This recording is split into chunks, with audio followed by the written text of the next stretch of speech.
Je pense qu'Israël n'a aucun intérêt à rentrer dans des alliances militaires, certainement pas avec des pays arabes, même si nous avons des ennemis communs.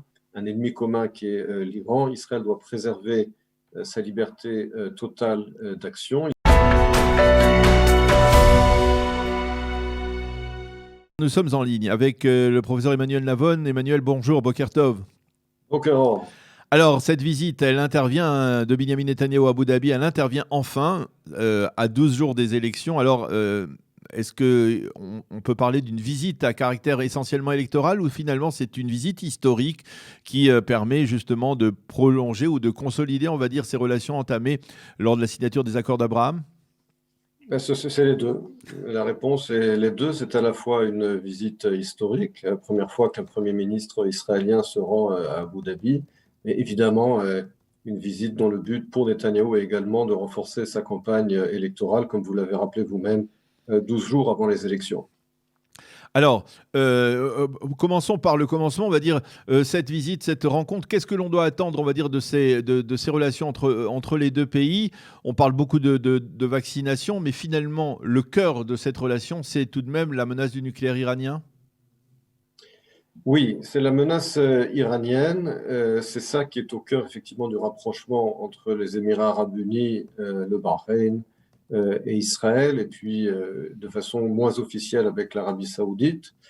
Mais pas seulement. C'est également le fait que nous sommes en train de nous approcher de ce que l'on appelle l'ère post-pétrolière, à savoir que avec la baisse structurelle des prix du pétrole, les pays rentiers, tels que les Émirats arabes unis, l'Arabie saoudite, ne peuvent plus compter à long terme sur leurs revenus pétroliers et par conséquent comprennent qu'ils doivent diversifier leur économie, en particulier par le biais de la technologie, et que pour eux, Israël est le pôle justement de l'innovation technologique au Proche-Orient. Donc c'est vrai que l'Iran est au cœur de ce rapprochement, mais en plus de l'Iran, il faut également rappeler, comme je l'ai dit, l'ère post-pétrolière et le fait que ces pays réalisent qu'Israël est un partenaire incontournable pour cette diversification économique et cette innovation technologique.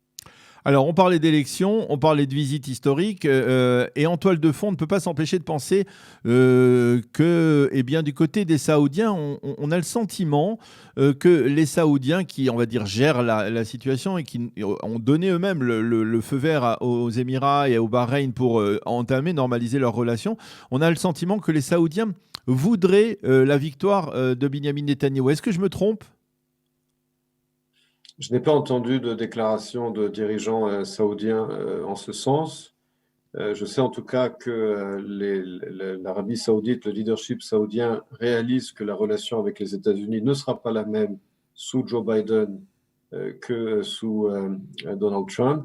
Biden tient des propos beaucoup plus fermes vis-à-vis de Mohammed El Salman et a révélé que c'est lui qui avait bien donné l'ordre d'assassiner le journaliste saoudien Fassouji dans le consulat en Turquie.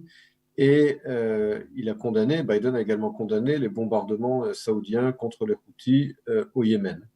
Donc Ben Salman comprend que les choses ne seront plus les mêmes dans les 4 années à venir. D'un autre côté, du point de vue d'Israël, encore une fois, quel que soit le Premier ministre en Israël, les atouts que représente Israël pour les pays du Golfe et l'Arabie saoudite, à savoir, comme je l'ai rappelé, la force militaire vis-à-vis de l'Iran, mais également l'innovation technologique, quel que soit le Premier ministre en Israël, ceux-là sont des atouts qui resteront.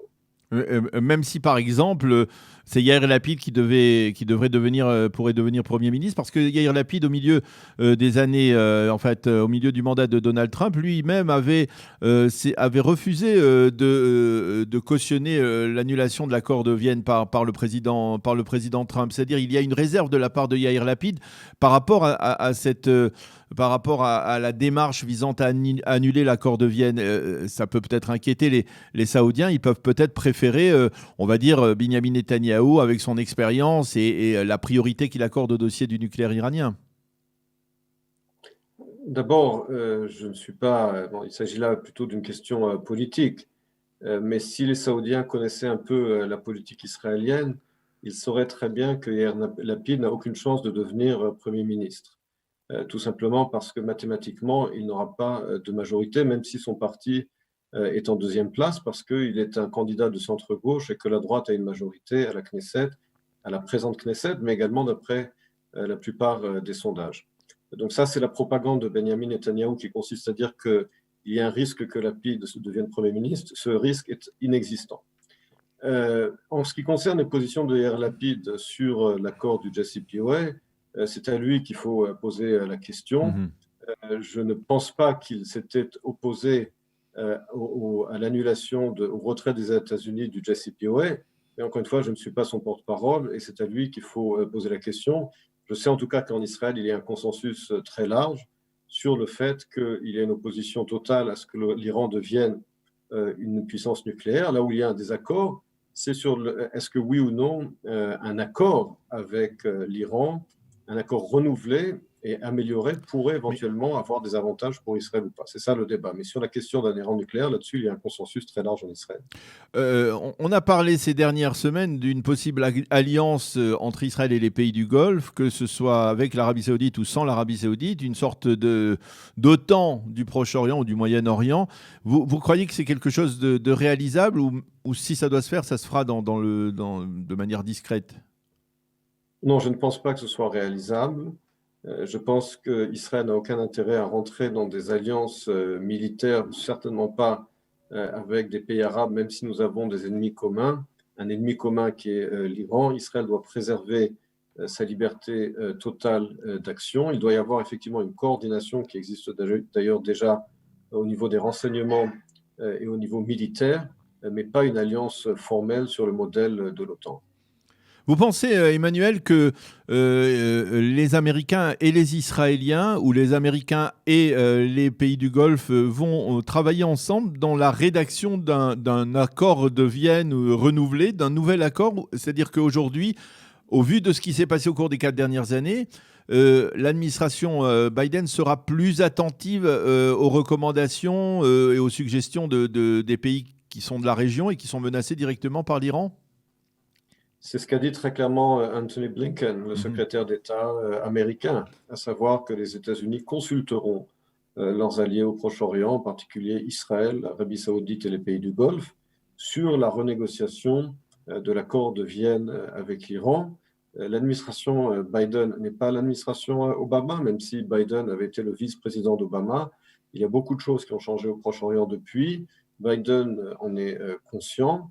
Et comme l'a dit Anthony Blinken, les États-Unis, l'administration Biden compte effectivement prendre conseil et coordonner ces négociations avec Israël, qui d'ailleurs, je vous le rappelle, les contacts entre l'administration Obama et Israël sur la négociation de l'accord de Vienne avaient été rompus suite à la décision de Netanyahou de donner son fameux discours au Congrès américain en mars 2015, et c'est à la suite de ce discours que justement l'administration Obama avait cessé de coordonner ces négociations avec Israël. Il faut absolument rétablir ce dialogue. Alors, je voudrais que l'on se déplace vers Israël, vers Jérusalem, parce que, je le disais tout à l'heure, la journée diplomatique de Netanyahou sera longue, puisqu'il revient ici pour rencontrer les premiers ministres hongrois et tchèques et leur présenter, on va dire, la campagne de vaccination d'Israël. Vous voyez... Emmanuel, en tant qu'observateur avisé de la diplomatie européenne en particulier, ou de la diplomatie internationale, des brèches que Benjamin Netanyahou est en train de creuser dans une sorte de rempart de l'Union européenne, en particulier dans le domaine de la vaccination. On le voit la semaine dernière, il y avait le chancelier autrichien, il y avait la première ministre danoise qui semble avoir adopté une position, on va dire, autonome par rapport à celle de l'Union européenne. Aujourd'hui, avec les Hongrois et les Tchèques, il y a quelque chose qui se passe à ce niveau-là? La réponse est oui, et je pense que de ce point de vue, Netanyahou a raison de mener cette diplomatie vis-à-vis de l'Europe, avec une certaine réserve, à savoir que je pense que Netanyahou, effectivement, sa stratégie diplomatique a réussi vis-à-vis de l'Union européenne avec une espèce de stratégie de diviser pour mieux régner, c'est-à-dire de créer des liens préférentiels avec certains pays, en particulier en Europe de l'Est, pour justement mettre fin à ce consensus au Conseil européen sur les décisions qui requièrent un consensus sur Israël et le Proche-Orient. Donc là-dessus, je pense que sa stratégie est la bienvenue et a réussi.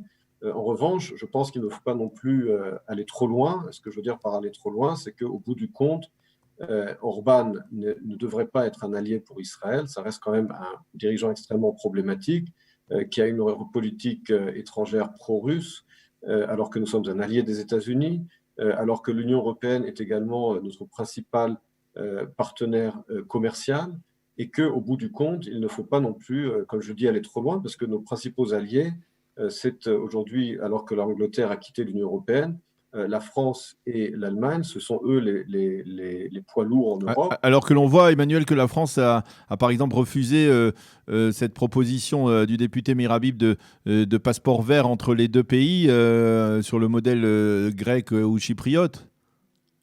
Oui, mais ça, moi je vous parle des choses importantes, Daniel. Les choses importantes, c'est que c'est la France, c'est Emmanuel Macron aujourd'hui qui a envoyé une présence militaire maritime en Méditerranée de l'Est contre la Turquie. Et donc la France se range aux côtés d'Israël, de la Grèce et de Chypre dans cette confrontation géopolitique contre Erdogan en Méditerranée de l'Est. Ce n'est pas Orban qui va envoyer des bateaux qu'il n'a pas d'ailleurs.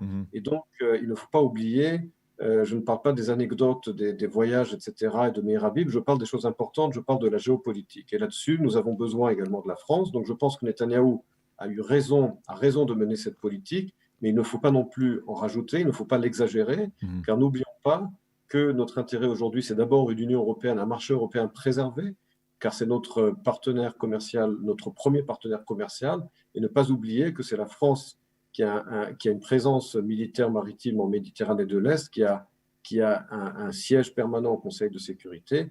Et donc, il faut mener cette politique que je soutiens, mais en faisant attention. Eh bien, professeur Emmanuel Navon, merci beaucoup d'avoir été avec nous. On a bien fait une distinction entre votre casquette d'expert en relations internationales et votre engagement politique aux côtés de Guidon Saar. On aura l'occasion probablement de se reparler à ce sujet pour essayer de voir où en est Guidon Saar dans les sondages ou peut-être même au lendemain des élections. Merci beaucoup d'avoir été avec nous ce matin, Emmanuel. Bonne journée.